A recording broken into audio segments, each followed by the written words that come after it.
Big player housing news dropped just yesterday. Tons of stuff to get into. This player housing stuff is far more broader. It goes deeper and everything else. It's more veiny even than I could have ever imagined. Let's get straight into some of the stuff that was talked about yesterday, some of the stuff that was revealed and everything else. So a bunch of streamers and YouTubers the like, they didn't include myself. I have no idea why, but got to reveal and do some player housing stuff. Let's check out some of the images that came out yesterday just to start here. So we see this first image looking like something of the neighborhood, right? They're trying to show off what the neighborhood's going to look like. Obviously, they had to put a furry in there because that's a big part of World of Warcraft these days. But just walking around the neighborhood already, this looks like it's far more interesting than I could have imagined. I'm not a big player housing Andy, but this right here, I mean, my God. Some of these images, they're so detailed.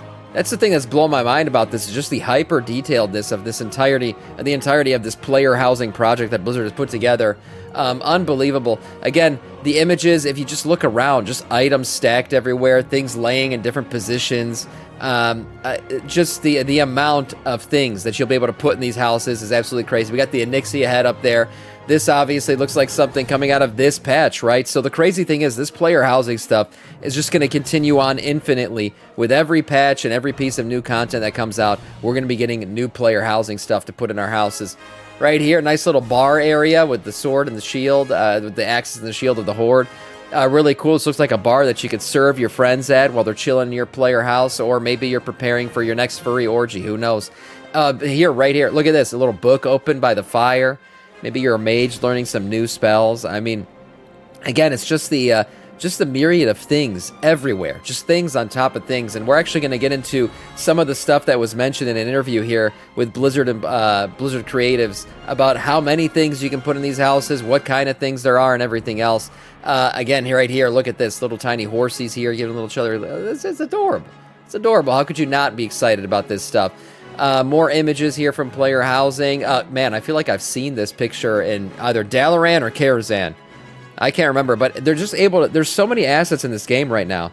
There's so many things for them to pull from, to be able to put in these houses. I feel like the possibilities are endless at this point. Only the good streamers were invited that do their own content. Oh my God, the pain, the pain. The disgustingness of this chat is unbelievable. I'm going to make a dungeon in my house basement. There you go. Yeah, a lot of people on Moonguard are going to be doing that as well, Codicia. And then again here, another image from player housing. So let's get into some of the details that were revealed. There was an interview done with Toby Ragany, lead designer and on WoW and design lead on housing neighborhoods, and then Jay Huang, principal artist and design lead on housing decorations. So we had a little interview here. Dratnos and Preach got to interview these two, and here are some of the quick highlights here. You can watch this. I'll link this later in the chat if you want to watch this, or down below the video if you want to watch the full interview. But a quick summary of the things that were said in the interview right here. A feature list. They created their feature list by writing down everything that could be useful ever since the beginning of the system. The feature list is also based on other games such as WildStar. Wow, WildStar getting a shout out, man. I always say that game had so much potential. Final Fantasy and other player housing games where they have this, but try to figure out if they can make it better. Okay, so expanding features. Here we go. It's an evergreen feature that will continue to be built on, of course. They wanted to start with core fantasies, human paladin, gnome warlock, and they want there to be a little of everything, at least to make your house. With every new patch, they want to expand on player housing feature. If ethereals are coming out, give players some ethereal stuff. Did they really give this example?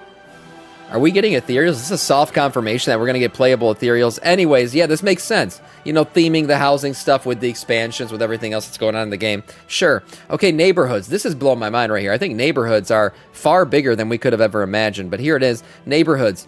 They're not revealing a lot of specifics behind neighborhoods, but they are a big investment. They are a zone-sized space that doesn't conform to the normal expectations of WoW. There are not tons of quests or monsters, or they are mostly existing to be social spaces. So, I mean, the way I'm thinking of this is kind of like a hub city. I don't know, without quests or anything else, but really a hub city for the people you know, the people you play with, and the people in your neighborhood. So interestingly enough, I mean, it's already been confirmed. You will be able to go to other people's neighborhoods. So I wonder how this whole thing's going to play out. We saw the image earlier from the neighborhood. That was really cool. There will be cool tech to allow neighborhoods themselves to be unique. They do not want you They do not want you to have to build a guild to be in a neighborhood. They will detail the differences between public and private neighborhoods later. Okay, so I'm guessing public neighborhoods are just kind of fill as you go. You know, anybody can join this neighborhood, and then private are invite-only neighborhoods. Interestingly enough, though, I wonder what would happen if over time a neighborhood became somewhat abandoned. Like you started with 40 people, and then 39 or 35 of the people no longer play the game. What is it? Just becomes a ghetto? I don't know what would happen to that neighborhood if you can merge neighborhoods later on, maybe with public ones, but the private ones might just, eventually die off if that ever happens. But hey, this game's never going to die, so that doesn't matter. I don't know what I'm talking about. Social stuff. Garrisons were an isolating experience, but they are determined to not recreate that. A big reason why neighborhoods exist is to bring people back together. This is a big thing. I mean, yeah, Garrisons basically took the massive multiplayerness out of World of Warcraft. It became a single-player game at that point. I think as long as they don't create, neighborhoods where obviously you can herbalize, plant, do all kinds of mining and shit, make money out of the neighborhood, because I think that was a big thing about Garrisons is your ability just to sit there and make money, then people won't just sit in the neighborhood. It'll just be a social thing, which is fine with me. One thing they'll be revealing over time is a core loop, coming to neighborhoods, then leaving, then coming back. Okay, I'm not sure what that means. It would be a disaster if a player comes in, decorates their house, and then has no reason to come back to it. They want to avoid this at all costs, so they want to give you a reason to go to your house? Interesting. I wonder, how would you do that? Give people a reason, make it achievement bound? I don't know. Giving some utility to houses. Again, they got to be careful where they balance out the utility of a home and what it offers to the game, and then forcefully making people go to their house, because you don't want to make housing too important, because then your cities will become abandoned and every other part of the game will become abandoned. People just sit in their houses all day, grabbing that Deathwing lube and just busting nuts all over the place, pretending like there's nothing else to do in the game. Well, that's the thing, is give it some utility. That's fine. Make it something viable, but don't make it so that way you can play the entirety of the game from your home. That's not something you want. Sleep buffs, maybe. Yeah, I'm sure you'll get well-rested buffs for being there. No doubt. Mowing the neighbor's lawn gives you a haste buff. That'd be funny. Okay, they don't want to treat player housing like a standalone feature in the game. It needs to be synergized with the rest of the game. Sure, I can see that happening. You can have player housing stuff dropping from raids and Mythic Plus, player housing stuff on your trading posts. Why not? Yeah, I could see it definitely integrated into the game. They put a lot of time and thought into how to help players find neighborhoods that they want to be a part of, or to offer what they are looking for. Okay, so I guess we'll have some kind of player housing searching system, some kind of social system where you could search for neighborhoods that interest you. I don't know what a neighborhood would be listed as. Like maybe a neighborhood of the Scourge. You want a Lich King themed neighborhood. Hey, come visit our neighborhood. I don't know, but I guess they'll have some kind of system where you could search through neighborhoods. Decorations. They're actively still figuring out how to explore.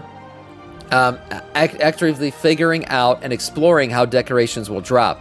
One of the things they're considering is that if you already have done a dungeon, there will be a vendor outside that will just sell you the items since your player had already done that. They want to avoid the chance of people doing things they already did. Okay, so they don't want this to be like a mount hunt thing, where you're running Ice Crown Citadel for the 63,000th time to get Invincible, which I'm still doing and have yet to get. So they want it to be something that basically you complete the thing or you achieve the thing, and now you can get the things that you want for your house based on that. Interestingly enough. So yeah, I think that's a good idea. Why not? You've run Dead Mines. You want some Edwin Van Cleef sponsored furniture? Go to the entrance of Dead Mines, buy the furniture since you've already completed it. Or Scarlet Monastery. Maybe you want to create some kind of cathedral-themed Scarlet Monastery-esque home. Yeah, why not? Go to the Scarlet Monastery and buy all the furniture since you've completed those dungeons. That'd be pretty cool. Player housing tools. The influence of the design of player housing tools could possibly expand into other avenues of the game, like Super Mario Maker, but it's not something we want to delve deep into. So this is interesting, actually. Dratnos himself, we'll look at this in a second, did some stuff with player housing where he was able to create, I think, a maze or something. So there is going to be player-created stuff. We're entering the realm of Minecraft and Roblox and everything else where you could have player-created challenges within your home, which is pretty crazy to think about when it comes to a 20-year-old game like World of Warcraft. If they allowed players to PvP in housing, then players would be able to design their own arenas. Oh my god. This is designing your own arena. That'd be badass. There is a brand new technology that is operating in the client. The engine and the editor itself is completely different. They showed off their version of the tool to the dev team, and they said they want that tool. Okay, so they're using, I guess, some kind of dev tools that have been available to developers, obviously, to create zones and other places and cities and everything else. They're just giving you the dev tools. That's what they're doing. They're basically unlocking dev tools for us to be able to use in our own player housing, and that's why it seems like just the amount of things you can do is almost like you're creating a new part of WoW, a new zone in WoW. It's pretty crazy. And then finally here, rooms, import and export. They will have the option to prefab rooms so that you don't have to start with a completion blank slate, a complete blank slate, I think is what they meant to say here. There's a long roadmap for player housing. Okay, so obviously that means they are planning this thing out for months and years and whatever, maybe decades to come. Who knows how far WoW is going to go.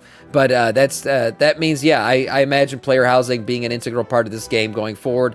And it's certainly to be part of every single patch, every single expansion, and probably every single integrated part of the game. Like I said, raids, dungeons, Mythic Plus, everything else. What's it called? Trading post? Who knows? So Dratnos, specifically, I just wanted to get into him about how we talked about the what's it called? The puzzle maker, whatever. So assets of the expansion when using advanced mode. Objects around you. You can assign a key binding to most movements. Okay, player housing offers such a degree of customization. We will see a lot of room building, he says. Content in the future similar to Minecraft building tutorials showing how something was achieved. There will be options for low poly decorations for player housing from items from like vanilla WoW. So if you are really a classic Andy, you can create a classic player house, something that you would expect to see maybe in an inn in vanilla WoW. You can make your home look that way. You can make puzzle jumping rooms or mazes. Anything is possible and available. Player housing will be arriving with the pre-patch of the midnight launch. That's a confirmation that I didn't even know we were getting. So midnight pre-patch. I expected that, honestly, when I was looking at the roadmap. Remember they had the little player housing thing? Pre-patch of midnight. So, I mean, that means we're probably getting this towards the end of this year, if not very, very early next year. That is crazy. I mean, the roadmap, I believe, only went to the end of this year, so that would mean we are getting it this year. Player housing will be available in 2025. That's insane. Here are just some images real quick here. That is a massive freaking room. Wow. Why is this room so huge? What the hell? So, yeah, I mean, I could imagine people creating crazy-ass mages, puzzles, all kinds of stuff in here. And then let's check out real quick this one from Preach. So Preach got into some of the details here. There's a lot of information regarding the current state of player housing. Off the books, we can't be revealed. No recording was allowed during the playtesting. Blizzard really wants feedback about player housing and the problems from other games. So they want people who played other games, other versions of player housing, to really give them feedback. It looks like Blizzard really wants to be the ones who created the best version of player housing. They want you to be able to go out and say, World of Warcraft, if you like player housing, nobody does it like WoW. And honestly, that's when Blizzard's at their best. Whenever they're kind of taking something else that another game has done, another dev team has done, and making it better, polishing it up and making it the best version possible. That's literally what World of Warcraft was built on. WoW was not the first ever MMO. They weren't the first ones to do clickable or tab targeting or talent trees or anything else. WoW just created the best version of that ever when it came out. And that's why I think player housing might actually turn out to be one of the best things ever added to this game. And I wasn't even excited about player housing. Just like Microsoft, yeah. I have it on good authority. It's much better than Final Fantasy XIV's housing system. Crazy, because that one has been, applauded for many years now as being a very good system. So the inside of player housing is completely freeform and non-restricted to the outside dimensions. All the new items coming in WoW are designed with housing in mind, especially the dyeable ones. So picking colors and stuff, we've seen that before in some of the previews. A lot of old items have missing faces. Think about a classic building that doesn't have a roof from above. That's why some Cataclysm items had to be revamped when player housing arrived, or sorry, when flying arrived. These are retroactively being added over time. Okay, so you're going to get some old items as well. Every patch from now on should theoretically have new assets that can come to housing, because this is the philosophy. Okay. Again, player housing integrated into every patch, every expansion, everything moving on. I totally see that being a thing. The demo build item cap is 10k items. Oh my god. 10k items. That is not a final number when compared to the cap in Final Fantasy of 400 items for their large homes. So that's how we're getting images like this that are absolutely insane. 10k items in here? I mean, my god. That's why, like, if you look around this, the more you look around, the more you realize a lot of these items are separately placed here. The bookshelves, the books stacked up here, the paintings, the chandeliers, the candles. I mean, there's so much going on in this image, and that's why. My God, you could fit 10k items in these things? That's crazy. And they're probably going to expand on that because they're saying it's not even a final number. All the promotional images of housing thus far have been from one house. All the images we just looked at are from one house. The item cap and capabilities are enormous. You can keybind housing menu items, performance was shockingly stable. If your game works fine in the open world, you'll likely be found in housing. Music and lighting are being worked on. The music's going to be important. You got to have some really good, like, in-style music for houses. What if they let you pick a track? Like, if I can choose the Dornegal in music for my home music, oh my god, that'd be amazing. Oh, it's actually, I didn't finish reading this. Players may be able to customize both, depending on what they're looking to create in their rooms. Oh my god. Being able to pick the music that plays in certain rooms or in your house in general, that'd be crazy. Import/export feature not currently available, but they are aware that players would want this.